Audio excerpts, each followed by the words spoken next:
Herkese merhaba. Bugünkü konuşmamız İngilizce olacak. O yüzden İngilizce devam ediyorum bundan sonrasına. Hello and welcome everybody. We will be discussing arts and ecology today at Sonar İstanbul's discussion series powered by Digilogue. And I have brilliant speakers with me. Heleen Blanken from Amsterdam, who's a visual artist, and we're super privileged to be speaking inside her installation today.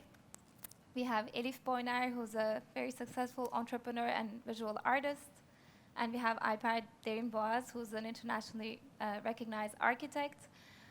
But before we dive into the conversation, I invite you all to immerse yourselves in Heleen's installation, Habitat, which is just behind us.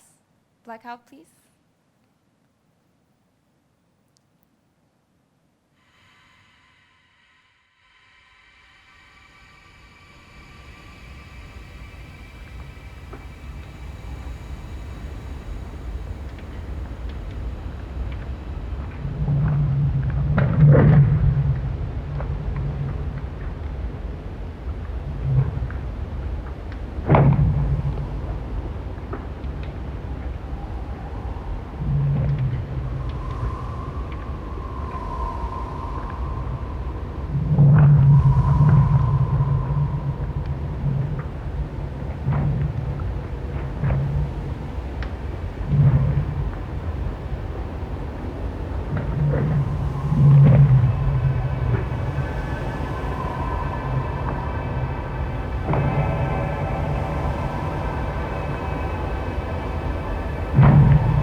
Tonight to, of course, immerse yourself in the installation in a personal way, but just by way of introduction, my name is Anlam, and I will be the moderator today in our conversation.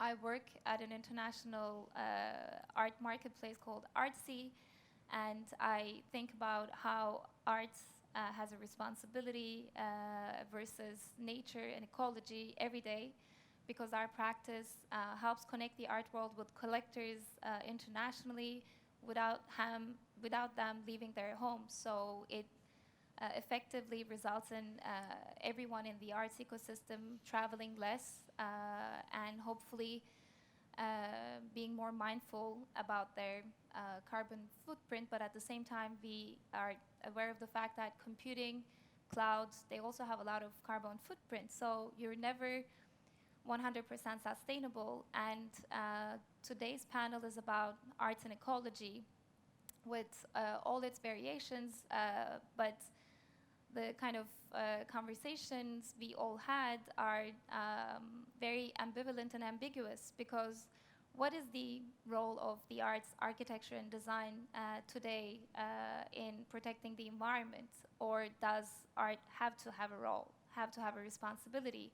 Can we actually make tangible change happen, or is it not necessary? So obviously this is a really vast topic, and we will not be able to explore all its facets, but we will try to offer you different perspectives through our speakers who have really relevant projects and practices. And I would like to start with Heleen and with Habitat that you have just experienced in a small portion. Heleen, how did this work come about? Habitat is a data-driven installation where we scanned nature's growth, like corals and stones, from the Natural History Museum in the Netherlands. And we scanned all these pieces and used this as the foundation of these new worlds, actually. And in Habitat we have 7 worlds. And the inspiration actually started when I did a residency at the Institute for Geoscience, and they gave me access to these amazing facilities and microscopes and electron microscopes. And I saw this biological material from, I don't know, 40 million years old. And it felt that I was looking to this digital world. So that was a little bit the inspiration of the work. And also I spoke with this professor, and he was studying the warming of the Earth, and it was 40 million years ago. And he said what they experienced there in, I don't know, 4,000 years is now happening in 100 years. So this was the starting point of the work. We collected all this authentic material, data, and cinematography, and worked with amazing coding company Naivi, who built this super complex application. We're still looking at it, and it's like, oh, we created a monster. But so they constructed it. I have, I think, over 100 parameters that I can adjust and fine-tune. It can grow. We can play with mist and fog and wind and all these different sets, actually, to create all these specific worlds. We also have the element of interaction in the work, but it's more a sociological aspect, because we have rangefinder sensors in the sculptures. There's now in the Netherlands we have 3 sculptures, like a park, where people can stand close to the sculptures. Here we have 1, and it kind of plays with this, interaction not as an instant gratification, but more as something that that could be symbolic for how we deal with nature. Is it something we need to control, or just to gaze upon and to ask yourself these questions? So in the work, it's like, we deal with this. Could digitization of archives, is this the future? Because, I think a couple of weeks ago I was in the Netherlands, and we visited a natural history park, and we could only see the birds from behind a wall. And that was the first time I experienced that, and I find it really strange, but it was really to protect this nature. So it's really like, is this a new world? Are we kind of automatically set aside from this natural world because it's too fragile? Should we preserve it? Should we preserve memories or feelings we have towards this digital world, or but also play with this kind of strange boundary, like is this kind of super abstract, because the worlds are extremely abstract, does it evoke the same kind of sublime feelings, so to say. So yeah, this is a little bit about the work. Fantastic. And I yeah. think it's very touching that, everyone has a really different emotional response to your work, although the process of conceiving the work has been quite, complex, and you're revealing the complex ecosystems of nature through technology, and it's almost like you're archiving nature as we know it for post-apocalyptic generations. Yeah. I mean, it's really strange that, I mean, when I speak to the people that visited the work, they have an instant, or some of them, probably not everybody, but some of them, they come to me and they have this really emotional connection to the work, which is something that I could never anticipate on in the beginning, but it's something amazing. And yeah, we spoke with Lalin, the curator of this beautiful festival, about this mental object that, I mean, how can we create this kind of deeply rooted feelings within a work, to kind of not to give an example, but more touch upon things that people are becoming aware of, what they might lose, or or what is already lost. And I think that's something that I would want to portray with the work. Thank you. And I think during the pandemic, we've almost lost touch with nature. So we were all operating with those mental objects of the souvenirs of the archives, mental archives we had of these emotions. And seeing this work is also, for me, kind of like, can we actually encapsulate those feelings in art? And I was wondering, do you feel a certain political responsibility with your work? Like, where should art stand? Because you've been dealing with nature throughout your whole practice, but do you feel a certain responsibility? Yeah, it's a difficult question. I mean, of course, it is. I think also my own kind of mourning, or search, or kind of work my way around what is happening now around us, and I do feel a responsibility, because, but without being too, pinpointing towards the people, like, you're doing it wrong. I just want to set a stage for reflection, but it's also my own stage. I mean, I'm dealing with the same questions myself. But at least your work provides us the pretext to talk about these inherent contradictions that we all have. And I want to now ask Alper, as an architect, how he deals with this sense of responsibility, because you were telling me, Alper, that construction as an industry provides or causes 40% of carbon emissions around the world. So with your architecture practice, how do you deal with this responsibility? That's right. We are quite a problem in the in the professional world. I think one of the best ways would be not building more. But if it is not possible, how should we build? That's what we are looking at.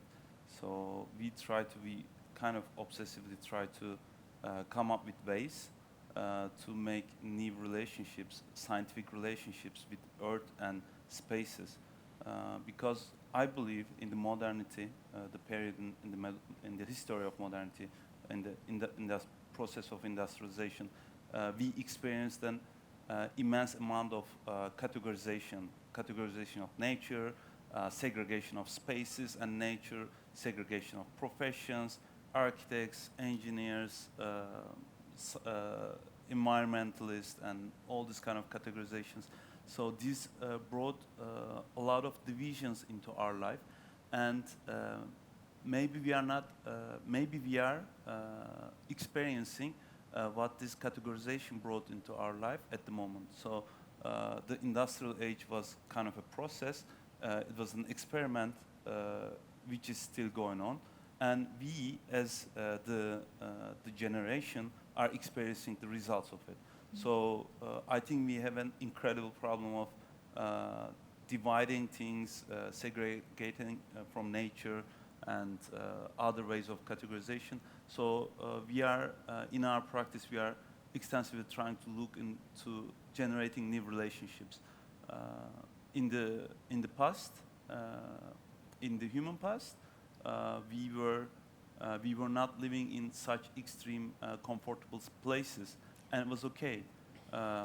We are living in submarines, like everything is air conditioned, everything is actively conditioned, climatized, and all that.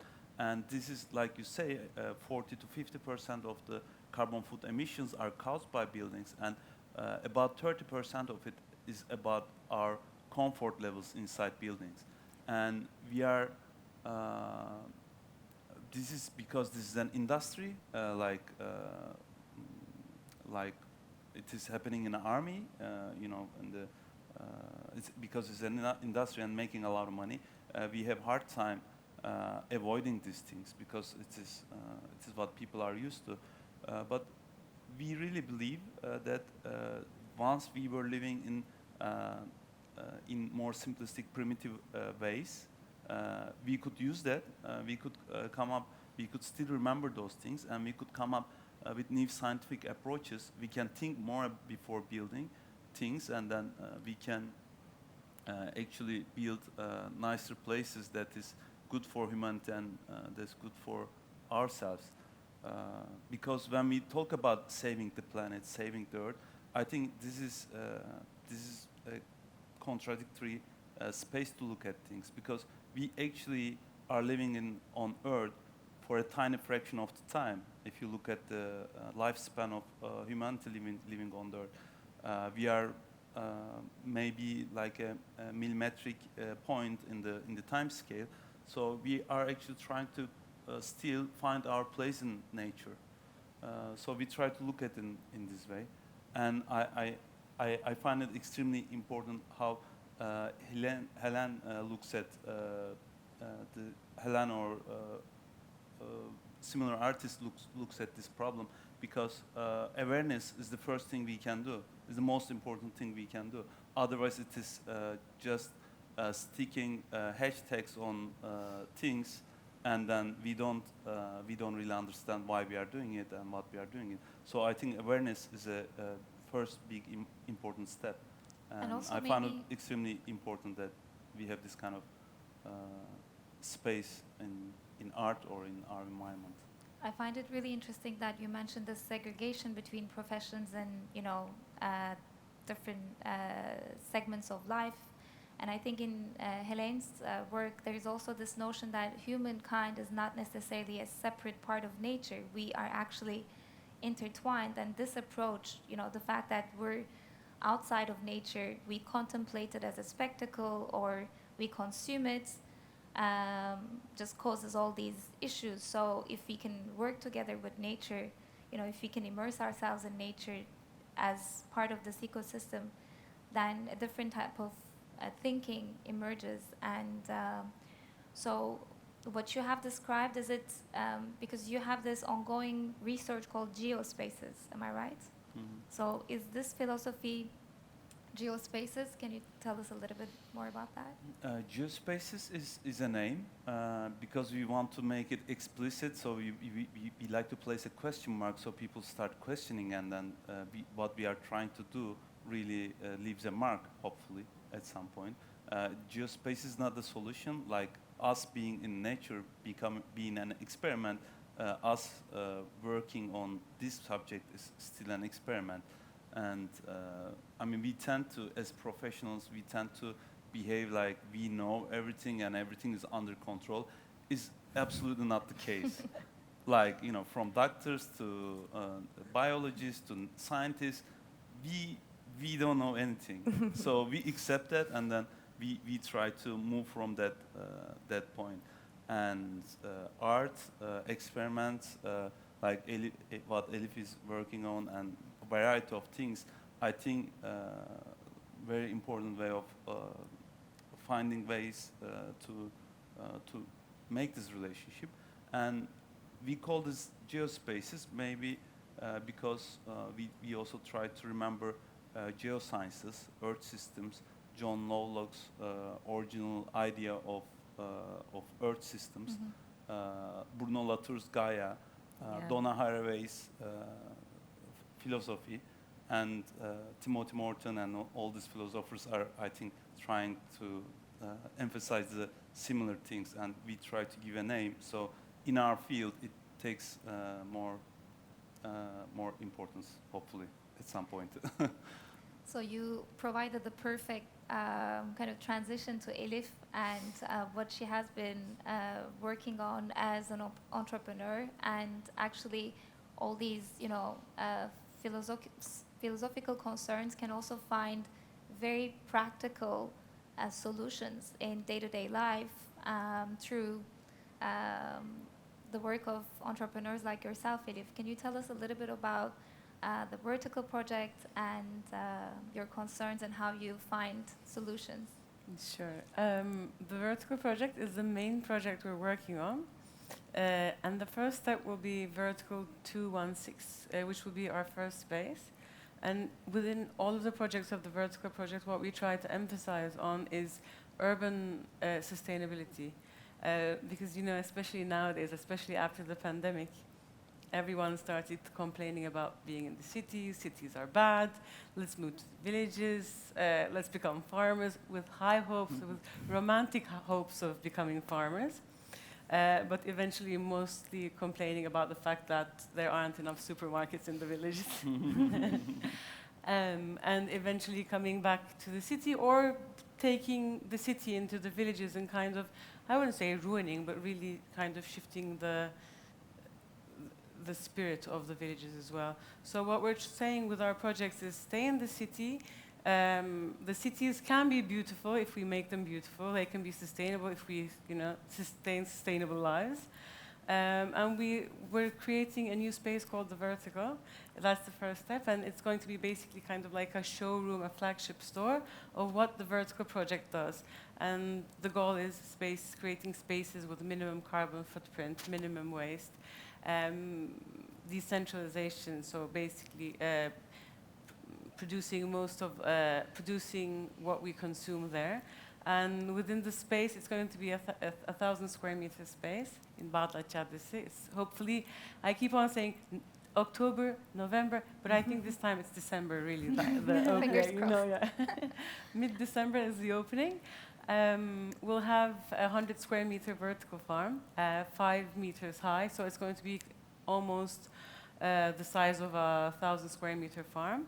And the idea of bringing the vertical farm into the urban area is because it really reduces the carbon footprint of traditional farming by 95%.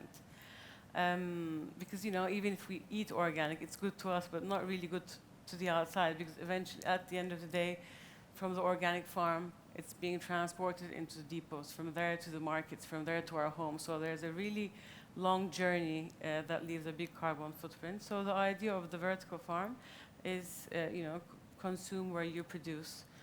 So we'll be using most of our crops in our restaurants, in our partner restaurants. If we're not using them, we're selling them to partner restaurants that are within maybe 10 kilometers diameter. Our furniture is, about 50% of the furniture is upcycled. We have a collaboration, we're collaborating with the Istanbul municipality, and we're using their unused pallets in Turkish. In English, is it wooden pieces?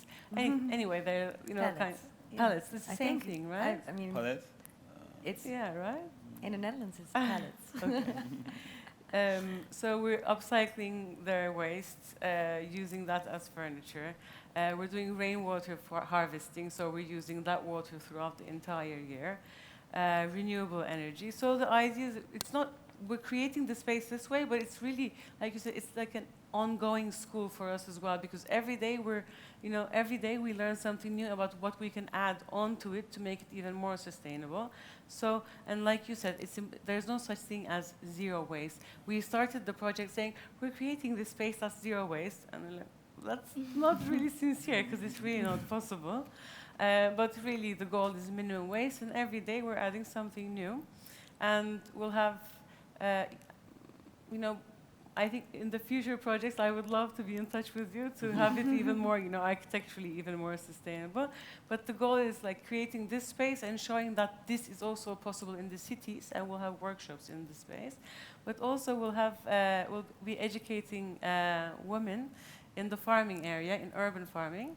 The truth about urban farming is once you have the right farm, technically, it's very easy to grow the crops, but the question is, okay, I have the scale, what am I supposed to do with it? Take all of it home? The thing is, okay, you grow it, but then you need to also have the supply chain, because most of the supply chain is dominated by, the more mass production farms, and, there's a big different story back there. So really being able to grow the crops, but then find channels for these women to sell the crops as well. And the goal is to create urban farms, vertical farms, starting with Istanbul and then around Anatolia. Urban farms and urban coffee shops where we have these women who will be educated in this space, and they will actually be partners of these farms as well. So kind of really growing this ecosystem of women urban farmers.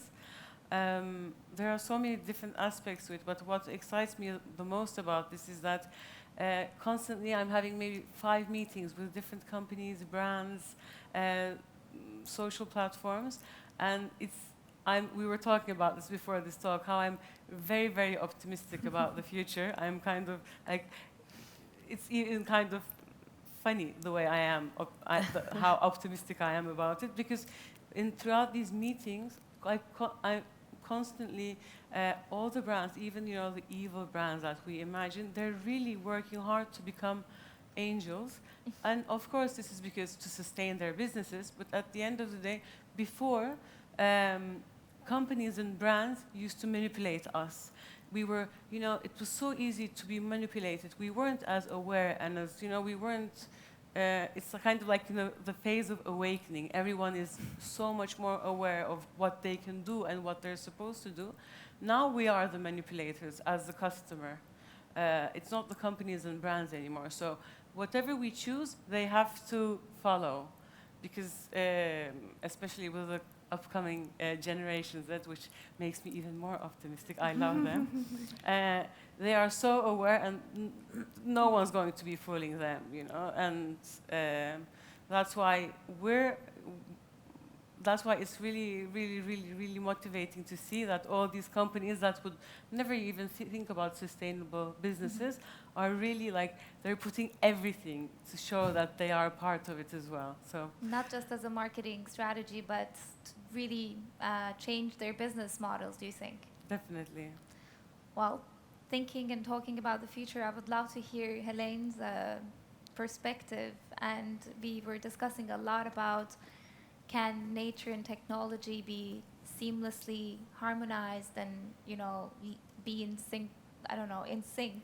Yeah, I mean, I am maybe a little bit less positive about the future, but I try to, and I think we should be positive. And I think, technology in the end, and I think Lovelock is also writing about that, should help us, and we need this computing and this extreme machines to protect us and the earth. So in that sense, I'm maybe more excited towards the future than optimistic, because we of course encounter a lot of difficulties then. How do we incorporate this all, and how will it be with emissions? And because we need more and more and more power, and you see it. I mean, you see it all. We have, for instance, in the Netherlands, we we are really like sustainable with energy, and we are really proud of some project that we have this completely green energy thing, and then Google comes, and then Google takes this whole thing, and you know, and we are like, but it was for us, right? No, it's for Google because they paid the most.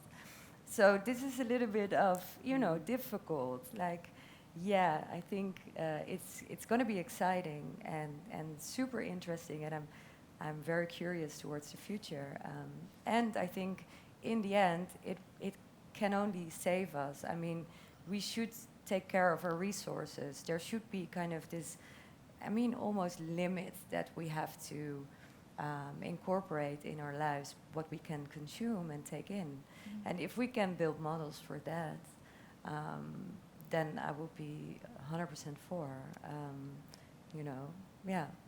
So interesting times. I'm excited, but it's also a little bit dystopian and exciting. I don't know. Maybe, I mean, also connecting it with what Alper was saying and what we were talking about, we have to almost mourn that past identity as human beings, as, you know, cavemen or farmers, and now after we finally managed to mourn that past that we sometimes romanticize, as you were saying, like, but there is no turning back. But how can we forge a new identity that comes out of this mourning process? And it's also maybe like even mourning the future already. Yeah. To kind of, you know, set this example, what you are doing. That's amazing. I think that we need more of that, but we need to have this awareness of what the possibilities of lost could be. Yeah, and I think art can be an extremely important tool in processing that loss and kind of understanding that loss and thinking about, but what's next? Because there are endless creative possibilities, and still making this, you know, earth livable, and making our cities, you know, more sustainable through maintaining that balance, as you were saying. Because even today, you know, there's always this preconception that digital is better than in person when it comes to carbon footprint, but it's not always the case, because sometimes streaming and data can be also extremely harmful towards the planet. So maybe, for instance, keeping an archive of your work can actually be not sustainable. But how do we make it sustainable? Yeah. What are the tools we have to offset, you know, something that we take of nature, like how do we give back? And I think Elif's project is really interesting in that regard. We spoke also about it, like with all this NFT subs, you know, that I find it, you know, that I had difficulties to kind of dive in because there are problems around it. But you also commented about it, like, oh. Yeah, I mean, this is, I think this is where we really need to be careful. A lot of things might look sustainable, and they may feel sustainable, but they are not very sustainable sometimes. Yeah, especially with and these we need, like you are saying, I mean, we need a scientific approach, or we need a global perspective, or you know, we need to look at things carefully, so we don't end up becoming an advertisement exactly, just a mock-up for sustainability, because like sustainability is a big industry now. It's also an industry. A lot of people make money out of it. Yeah. So I think as people interested in the subject, we are extremely responsible for the background of the things. Like certifications, are they really representing something? Or just numbers. Yeah, or like yeah.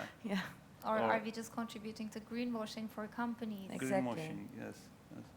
And awareness is the most important thing we can do. Like as our practice, we are maybe responsible for 0.01% of the buildings in the surroundings. So we as a profession may not change anything, but at least people hear about it, and more people are curious about it, and this is very important. And for artists, how do you think, because usually contemporary art or visual arts have a very niche, small audience of educated people, how do you think you can expand the reach of your projects? That's a difficult one. I don't know. I don't know. I mean, it's a balance. You know, for instance, if there would be a big company, let's say Shell.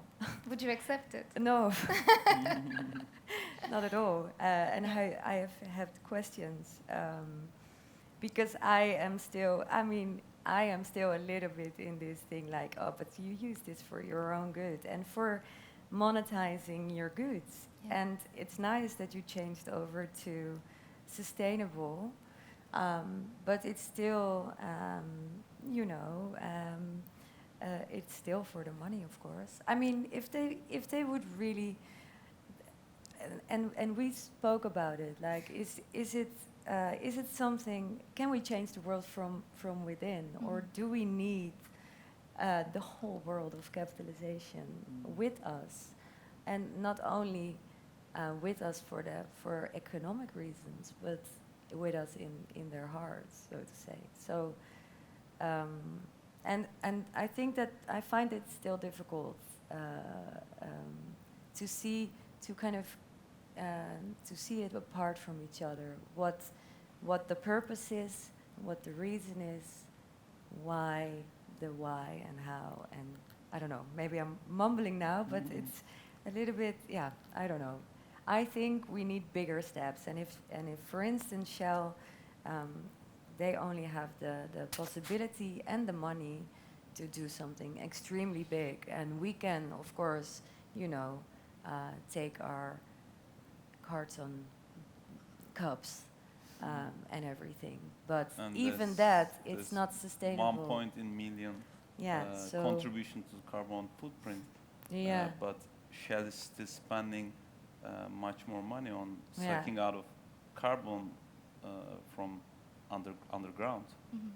I think we just need a really big catastrophic thing happening first. I Clean think everything. Sorry to interrupt, but I think individuals might really make a change. I mean, people.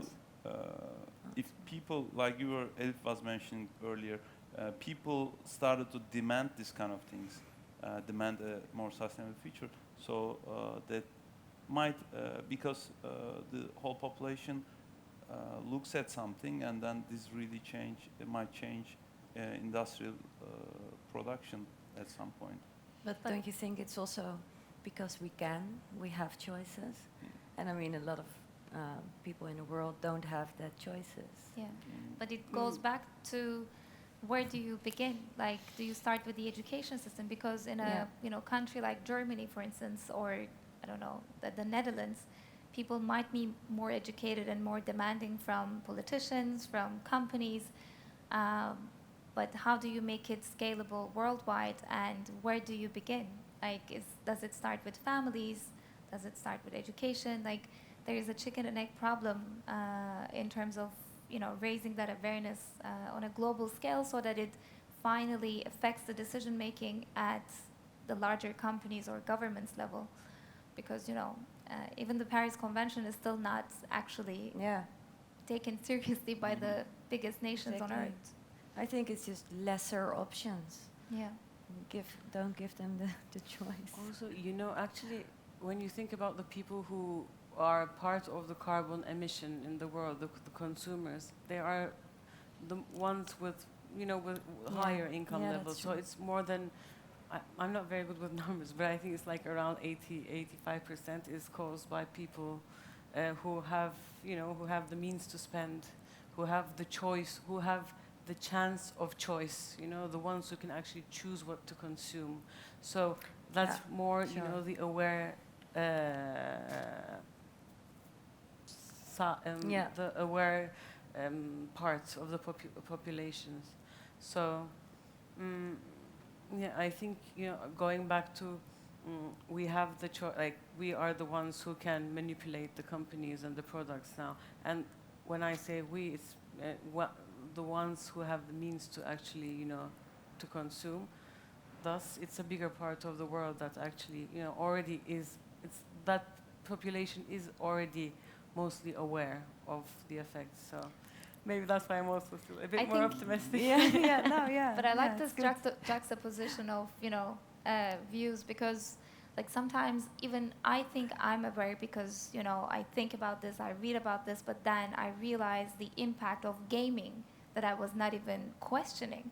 But it's, you know, these invisible things might have sometimes a bigger impact than my flight to a place that I was, you know, thinking, oh, my carbon footprint. So I think we definitely need more, you know, education and awareness around all those other segments of things we do, but also what are the other biggest triggers of change? Like, what about the army, and what about, you know, military spending? And I remember reading during the pandemic, although a lot of, you know, the aviation industry was shut down, because of private jets still running around, as you were saying, actually the aviation industry's carbon footprint didn't go down all that much. So there are all these inherent contradictions that are difficult to tackle on an individual level, and it, for instance, personally causes a lot of desperation in me, because I feel almost too naive that we're having this conversation, and then you have the big, you know, industries like crashing us almost. So, but I find it super inspiring to have, you know, practitioners like all of you to, you know, do tangible things, whether it's an artistic project or an entrepreneurial project, or, you know, building buildings differently, are showing everyone that we can also contribute to change. And I hope this conversation was that kind of trigger for everyone here with us today. So as closing remarks, what do you think we must be doing and thinking about for making sure that technology and nature coexist peacefully?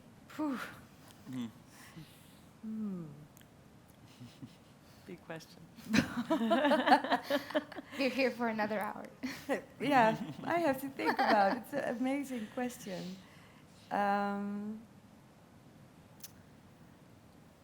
I don't know. I think we have to maybe first understand nature's processes better, and then, you know, incorporate this in the right way, in positive technology, so to say.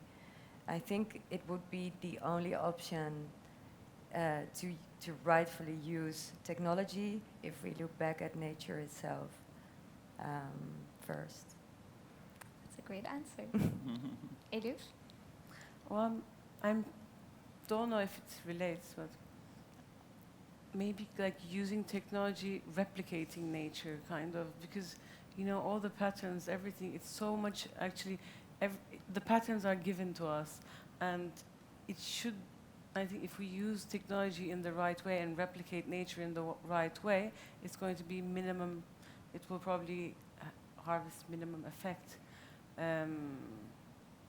But also, it's really like this raises the question. When you asked the question, it automatically made me think of, okay, now at our vertical project, we're working with EV like our auto sponsors are obviously going to be electric vehicles.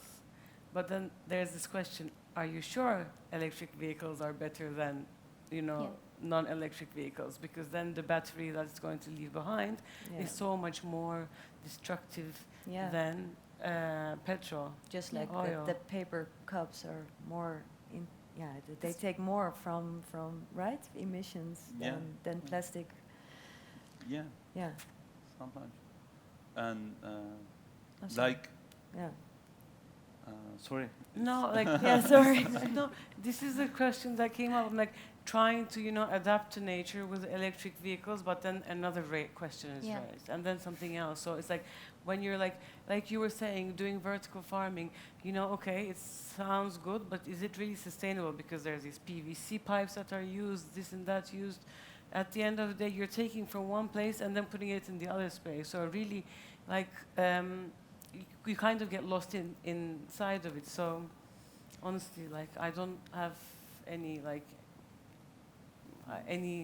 obviously I don't have an answer, but like, it just raises more questions. The question, you know? Asking these questions are sometimes almost more valuable than just doing, continuing the standard business practices, because I collaborated with a designer, for instance, to come up with a vegan shoe line.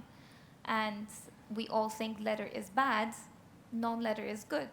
But it's not always as black and white, as you were saying, with the car industry. It's all about how you produce the material, not what the material is necessarily. So I think the answers are more nuanced than we think. Anything you would like to add? Alper? Yeah, I mean, I think what Heleen and Elif is doing is pretty much the answer. It's maybe not in the, we cannot put it in words at the moment, but experimenting is extremely important.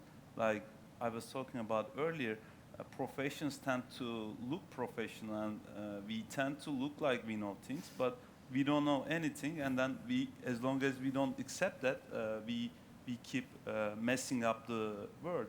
So experimenting in small cases and like understanding things by making sounds like a way. We couple of years ago we started a project that was my first, maybe 6-7 years ago. It was my first house project in the aging coast, and I was trying to come up with something that we don't use climatization. So I've seen things online, and I've seen things that's done in different parts of the world. I couldn't find a proper consultant, but we promised that we were gonna climatize the house without using any energy, and then we ended up making a huge experiment, and it works now. We were terrified by the time it was building. It's not, it's not about to talk about my work, but these kind of experiments work, and like you can read things, you can watch videos and whatever, and like come up with different things in very small scale or in larger scale. You can try to invent things, and sometimes they work, sometimes they don't. But it's worth trying. I think we need to start trying. Otherwise, this is always we lean towards industrial fabrications. We always are directed into larger scale productions, and it's very dangerous. Like for this space, we are using VRF system, which is the most common thing that's being used in buildings, but it is extremely energy sucking, and there are many different ways of making it, but because it's popular, people keep using it. So we need to look at this in-between zones as much as possible, as a minor idea. Plant little seeds. Yes. Yeah. Yes. And I think everyone should start looking to make things differently, and we maybe end up in a good place or not. But if we don't try, we won't end up in a good place. So that's for sure. That's guaranteed. But thank you so much for planting those little seeds, and thank you to Digilogue and Heleen for inviting us. Thank you to Sonar İstanbul and Zorlu for hosting us. And thank you all for coming and joining us. I think you should definitely come back tonight to experience Heleen's work in a more calm atmosphere and enjoy the gigs as well. Thank you. That's a wrap.